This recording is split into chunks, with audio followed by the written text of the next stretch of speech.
পৰিৱৰ্তনৰ এটা স্পষ্ট ইংগিত নলবাৰীবাসী ৰাইজে দিছে আৰু স্বতঃস্ফূৰ্ত সঁহাৰি পাইছোঁ। আমি ৰেলী আজি কৰোঁতে গাঁৱৰ মানুহ ওলাই আহিছে, দুয়ো কাষৰ পৰা ৰাইজে ওলাই আহি উষ্ম আদৰণি জনাইছে। এটাই কথা কৈছে যে নৱজিৎ কলিতাক আমি জয়লাভ কৰাম জাহাজৰ ভোটত চীনত ভোট দি, আৰু কৈছে যে আমি অতদিনে বিজেপি দলৰ পঞ্চায়তী ৰাজত যিসকলে দায়িত্ব লৈ আছিলে তেওঁলোকে যিমান ধৰণৰ স্বজন তোষণ কৰিলে, দুৰ্নীতি কৰিলে, তেওঁলোকে যেনে ধৰণৰ কেলেংকাৰী কৰিছে আৰু চৰকাৰী আঁচনিসমূহ তেওঁলোকে যেনেধৰণে জনতাক ন্যায় দিব লাগে, উপেক্ষিত বঞ্চিত যিসকল মানুহ আছে, যিসকলে এই অধিকাৰ প্ৰকৃততে পাব লাগে, তেওঁলোকক কিন্তু সেই অধিকাৰ নিদি তেওঁলোকে স্বজন তোষণৰ আশ্ৰয় লৈছে। বিজেপিৰ তেওঁলোকৰ নেতা কৰ্মকৰ্তা, পালি নেতা, অঙহী বঙহী মিতিৰ কুটুম এইবোৰক তেওঁলোকে সা সুবিধা দি দায়িত্ব সামৰিছে আৰু তাকে কৈছে যে বিজেপিৰ নেতা কৰ্মকৰ্তাসকলৰ উন্নয়ন ৰাইজে কৈছে যে জনতাৰ উন্নয়ন নহয়। প্ৰকৃত বঞ্চিত মানুহ, উপযুক্ত পাব লাগে যিসকল মানুহ, সেইসকল আজিও বঞ্চিত হৈ আছে। যোৱা 9 বছৰে তেওঁলোকে না অৰুণোদয় আঁচনি দিলে, না ঘৰ বনাই দিলে, না বৃদ্ধ পেঞ্চন দিলে, বিধৱা পেঞ্চন দিলে। তাৰ উপৰিও ৰাইজে কৈছে যে বস্তু বাহনিৰ দাম বাঢ়িছে, জুই চাই। গতিকে সাধাৰণ জনতা সৰ্বশ্ৰান্ত। তাৰ লগে লগে বিদ্যুতৰ মাচুল বাঢ়িলে, আমি স্মাৰ্ট ডকাইত বুলি কওঁ, স্মাৰ্ট ডকাইত অহাৰ আগত 11 বাৰ বাঢ়িছে বিদ্যুতৰ মাচুল। তাৰ লগে লগে 900টা দৰৱৰ দাম বাঢ়িছে। নিৰ্বাচনৰ আগে পঞ্চায়ত নিৰ্বাচনৰ উপহাৰ দিছে বিজেপি চৰকাৰে ৰাইজক।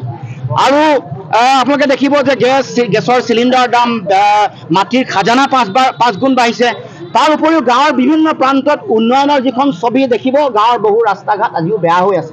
গতিকে এই সকলো বঞ্চনা, এই যি অন্যায়, ইয়াৰ প্ৰতিবাদ কল্পেই অহা 7 তাৰিখে যেতিয়া পঞ্চায়ত নিৰ্বাচন হ'ব, ৰাইজে দলে বলে আহি ভোটদান কৰিব জাহাজৰ চিনত। এই প্ৰতিশ্ৰুতি অংগীকাৰ দিছে আৰু আমিও আহ্বান কৰিছোঁ যে অতদিনে আপোনালোকক যি অন্যায় কৰি ৰাখিছে তাৰ উত্তৰ এইবাৰ পঞ্চায়ত নিৰ্বাচনত দিব। আৰু 26লৈ নিৰ্বাচনী যিটো যাত্ৰা, ইয়াৰ আধাৰটো পঞ্চায়ত নিৰ্বাচনতে ৰাইজে প্ৰস্তুত কৰিব লাগিব। মই ভাবোঁ যে 11 তাৰিখে যেতিয়া ফলাফল ওলাব, এটা স্পষ্ট ইংগিত 26ৰ মুখে আগবঢ়া আমাৰ যিটো পৰিৱৰ্তনৰ যিটো যাত্ৰা, বিজেপিৰ অপশাসন, সাম্প্ৰদায়িক ৰাজনীতি, মানুহৰ মাজত ঘৃণা, সাম্প্ৰদায়িকতা আৰু সংকীৰ্ণতাৰ বিষবাষ্প বিয়পাই সমাজ ভঙা যিটো ৰাজনীতি, তাৰ বিপৰীতে ৰাইজে এইবাৰ উন্নয়ন, দেশৰ গণতন্ত্ৰ, সংবিধান প্ৰতিষ্ঠাৰ কাৰণে এই বিজেপি দলৰ পৰা পৰিত্ৰাণৰ স্বাৰ্থত ৰাইজে এবাৰ ভোটদান কৰিব।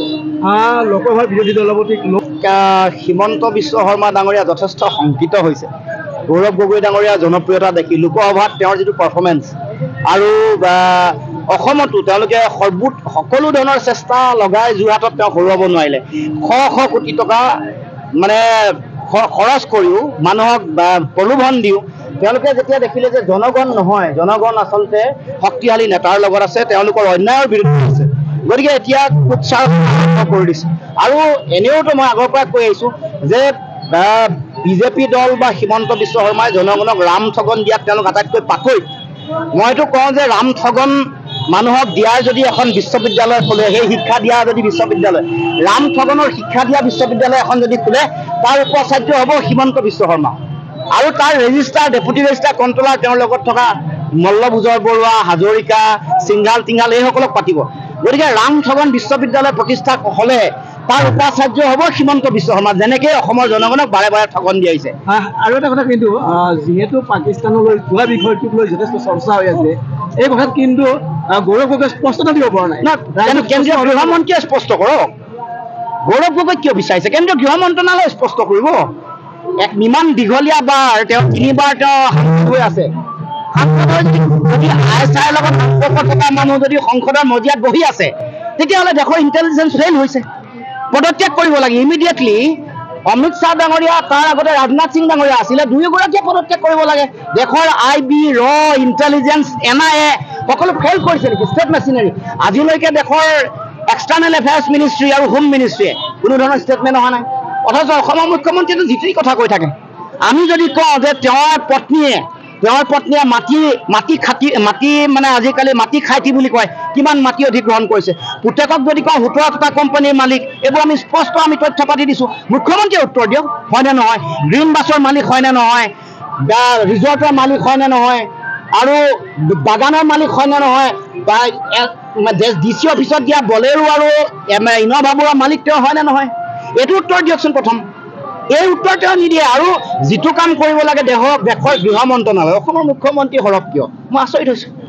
মুখ্যমন্ত্ৰীৰ কি ইণ্টেনশ্যন আছে নে এনে এটা তেওঁৰ মিডিয়া এটা মালিক হোৱাৰ কাৰণে এইবোৰ প্ৰচাৰ চলাবৰ কাৰণে বাকী মিডিয়া হাউচবোৰকো তেওঁলোকৰ মানুহে এডভাৰটাইজ দিম বুলি ভয় খুৱাই পিনে তেওঁলোকক বাতৰি বন্ধ পৰিৱেশন কৰাটো বন্ধ কৰি ৰাখে মই কয়লাৰ বিৰুদ্ধে যেতিয়া প্ৰেছ মিট দিছিলোঁ 4বাৰ প্ৰেছ মিট দিলোঁ 4বাৰ বন্ধ কৰিলে তেওঁলোকৰ হাজৰিকা উপাধিৰ মন্ত্ৰীগৰাকীয়ে ফোন কৰি এডভাৰটাইজমেণ্ট নিদিম বুলি গতিকে তেওঁৰ নিজৰ মিডিয়া ব্যৱহাৰ কৰি কাৰোবাৰ কোনোবা এগৰাকী মানুহৰ কুৎসা ৰচনা কৰা অপযোগ দিয়া এইটো ক্লেৰিফিকেশ্যন দিব হোম মিনিষ্ট্ৰীয়ে আমি আহ্বান জনাইছোঁ আৰু মইতো কওঁ যে গৌৰৱ গগৈ ডাঙৰীয়াই দেশৰ গৃহমন্ত্ৰী আৰু প্ৰধানমন্ত্ৰীলৈ পত্ৰ লিখিব লাগে যে অসমৰ মুখ্যমন্ত্ৰীয়ে দেশৰ লোকসভাৰ উপদলপতি সম্পৰ্কত যি বক্তব্য আগবঢ়াইছে সংসদৰ মজিয়াত ক্লেৰিফিকেশ্যন দিব লাগে দেশৰ গৃহ মন্ত্ৰণালয়ে 10 পইচা চৰকাৰে কমাই ডাঙৰকে তেওঁলোকে পেপাৰত এডভাৰটাইজমেণ্ট দিয়ে যেতিয়া 50 পইচা বাঢ়ে না নৱজিৎ কলিতাই জানে না নগেন দাই জানে না লুৰিণ গগৈ গম পায় না সাধাৰণ জনগণে গম পায় গতিকে ৰাইজ এই যে তেওঁলোকৰ যিটো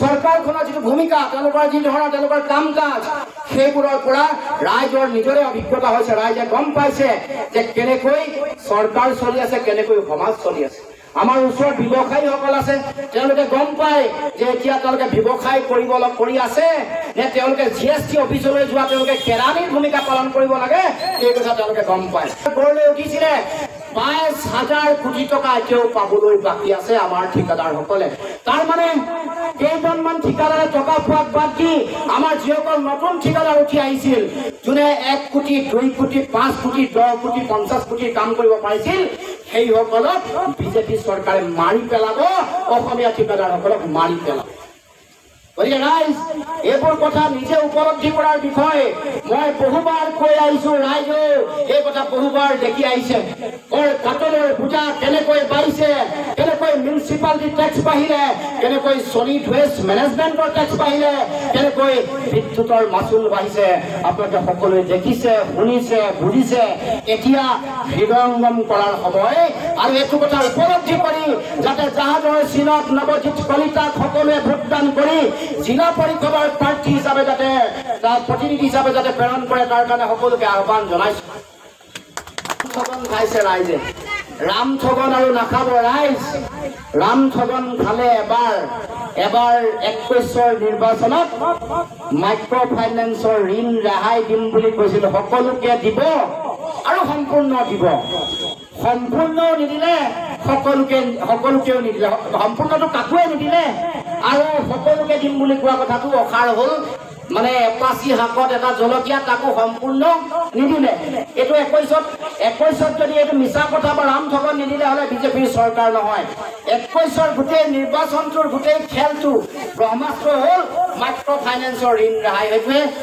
ৰাইজক ৰাম ঠগন দিছে তাৰ পাছত আপোনালোকে দেখিছে যে আমাৰ গছপুলি ৰোৱাৰ পইচা দিলে নেকি